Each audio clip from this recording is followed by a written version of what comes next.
दोस्तों। तो आज हम बात करने वाले हैं अपना जो जैसलमेर ट्रिप रहा था। एक्चुअली उस पर कितना टोटल एक्सपेंस हुआ और मैग्नाइट के साथ में कैसा उसका माइलेज रहा, कितना एक्सपेंस आया, कितना पेट्रोल गया है उसमें और कैसा कंफर्ट था, उस सब बातों पे आज हम डिस्कस करेंगे। क्योंकि बीच में एक्चुअली नई गाड़ी लेनी थी और दूसरे भी कुछ इम्पोर्टेंट काम थे, तो इस वजह से हम कोई वीडियो नहीं ला पाए थे, तो उसके लिए सॉरी। और आज इस वीडियो में हम पूरा डिस्कस करेंगे कि वो ट्रिप हमारा कैसा रहा था। तो सबसे पहले हम स्टार्ट करते हैं कि गाड़ी का माइलेज वगैरह कैसा रहा है। तो फर्स्ट थिंग मतलब यहाँ से हमने जो पेट्रोल डलाया था गाड़ी में, वो टंकी फुल कराई थी, 3700 में हुआ था, जैसा कि आपने फर्स्ट वीडियो में देखा होगा। फिर उसके बाद जैसलमेर में एक्चुअली हमें जाना था आगे लोंगेवाला। तो लोंगेवाला के लिए वहाँ कोई भी रास्ते में पेट्रोल नहीं मिलता है, पेट्रोल पंप, जिसकी वजह से हमें 1000 रुपये का और डलवाना पड़ा, क्योंकि प्रॉब्लम हो जाती। तो एक्चुअल हम टेस्ट नहीं कर सकते थे वहाँ पे, क्योंकि आगे पेट्रोल पंप नहीं था। इस वजह से 1000 रुपये का वहाँ पे डलाया मैंने। फिर उसके बाद वहीं पे घूमे लोकल में, होटल की गाड़ी थी तो अपनी गाड़ी यूज़ नहीं हुई। फिर जब वहाँ से निकले हम 4 दिन के बाद, तो वहाँ पे हमने एक बार टैंक फुल करा है। तो जो बड़ोदरा और जैसलमेर का पूरा डिस्टेंस जो है वो अपना कुछ 700 किलोमीटर जैसा है। तो अगर गाड़ी टोटल देखें तो टोटल जो गाड़ी रन हुई है वो 1488 किलोमीटर रन हुई है, मतलब ऑलमोस्ट 1500 किलोमीटर।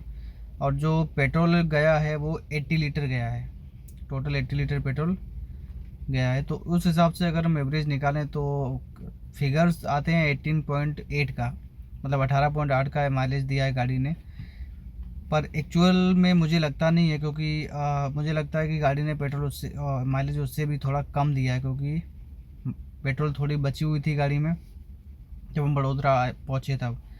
तो इस तरह का अपना माइलेज रहा है। टैंक टू टैंक हम नहीं कर पाए, उसके लिए सॉरी, मतलब माफ़ी मांगता हूँ।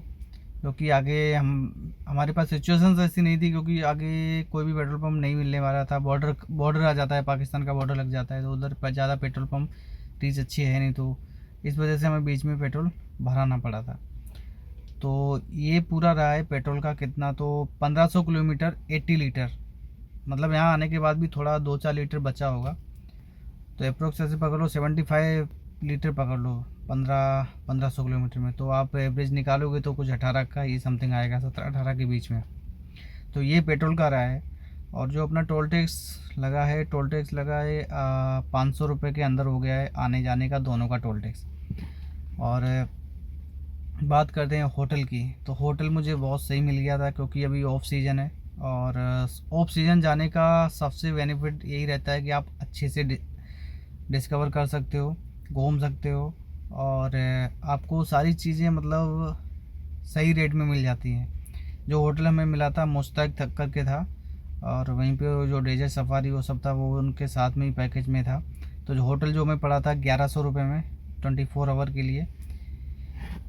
3 लोग थे हम, मतलब 2 और फ्रेंड थे और मैं। वीडियोज़ में आपने देखा होगा उन लोगों को भी। और जो डेजर्ट सफारी का था वो 2100 पर पर्सन था, जिसमें वो कैमल राइडिंग आ गया, थार राइडिंग आ गया, फिर वहाँ पे फूड आ गया, डिनर, ब्रेकफास्ट, और सब कुछ उसी के अंदर आ गया। जो भी वहाँ पे जो वीडियो आपने ब्लॉग देखा होगा उसमें जो भी अपना बंदोबस्त था वो सब उन लोगों ने करके दिया था हमें 2100 में। तो बहुत सही लगा, मतलब क्योंकि यही मतलब हमने वहाँ पे और भी बात की है वो सब। तो बोलते हैं अगर आप सीज़न में आते, सीज़न की स्टार्ट होती है ऑलमोस्ट दिवाली के बाद, दिवाली के बाद आप आओगे यहाँ पे तो बहुत यही रूम आपको 4000-5000 में मिलेगा। जो डेजर्ट सफारी का अभी 2100 ले रहे हैं, ये भी ऑलमोस्ट डबल हो जाता है। 3000 से स्टार्टिंग इसकी होती है, जैसे जैसे आप पैकेज लोगे उस पर डिपेंड करता है। तो इतना खर्चा वहाँ पे आया है। होटल का एक दिन के हिसाब से 1100, उसके हिसाब से आप काउंट कर लीजिए। 3 दिन रहे थे, चौथे दिन तो हम वापस आ गए थे, तो उस दिन हमने होटल नहीं लिया था। और अब बात करते हैं खाने पीने की। तो खाना पीना पर्सनल चॉइस होती है, हालांकि मैंने जो खाना खाया था हम लोगों ने, तो वो हमने लोकल खाना ही वहाँ का प्रेफर किया, क्योंकि हम कहीं भी जाते हैं तो वहाँ का लोकल खाना ही हम ज़्यादा प्रेफर करते हैं, क्योंकि कुछ नया टेस्ट मिलता है। और बाकी ये सब तो हम खाते ही रहते हैं नॉर्मल होटल्स में, इसलिए हम नॉर्मल खाना ही वहाँ पे खाया है, जिसका कॉस्ट आपको पड़ जाएगा चार्ज के हिसाब से मैं बोलूँ तो 3 लोगों का 5,000 के अंदर हो गया। मतलब 4 दिन का 5,000 के अंदर खाना पीने का सब कुछ हो गया। और तो इस तरह से पूरा ट्रिप था। और बात करें तो पूरे ट्रिप में जो एक्सपीरियंस हुआ है और अराउंड 20,000 के अंदर ही सब कुछ हो गया है।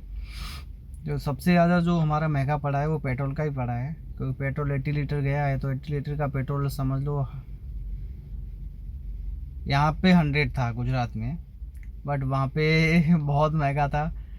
110-111 रुपये था। तो मतलब पेट्रोल का बहुत महंगा पड़ा है, 8,500 का पेट्रोल जैसा गया है, और बाकी के 12,000 में सब कुछ हो गया। और मतलब 50% आप कहीं भी अभी जाते हो, क्योंकि पेट्रोल डीजल इतने महंगे हो चुके हैं, आप कहीं का भी प्लान बनाते हो तो आपको 50% आपका जो अमाउंट है जो आपने टारगेट किया हुआ है वो पेट्रोल और टोल टैक्स के लिए अलग से निकाल दो, 50% आपके पर्सनल के लिए। तो ये पूरा ट्रिप रहा है, इतना एक्सपेंस आया। अगर आप ऐसी कोई ट्रिप करना चाहते हो तो इस तरह से इतना खर्चा आने वाला है। और मैं यही मतलब बोलूँगा कि अगर आप ऐसा कुछ प्लान करते हैं तो लोग जितना हो सके लोकल फूड खाइए, उससे आपको कुछ अलग टेस्ट भी मिलेगा और आपको जेब पे भारी भी नहीं पड़ेगा।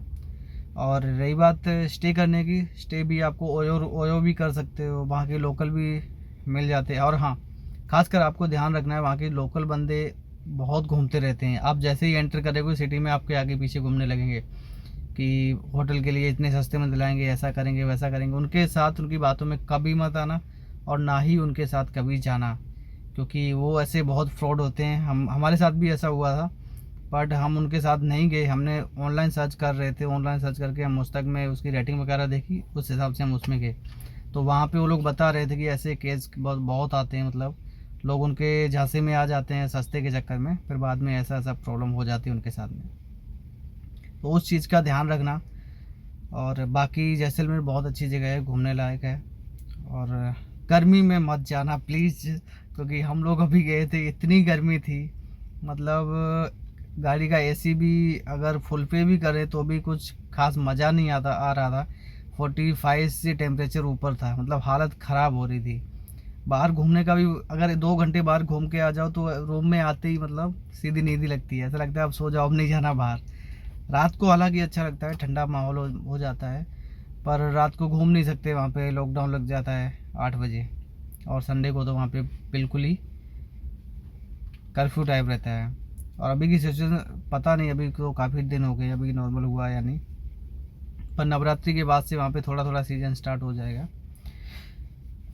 तो ये था पूरा ट्रिप।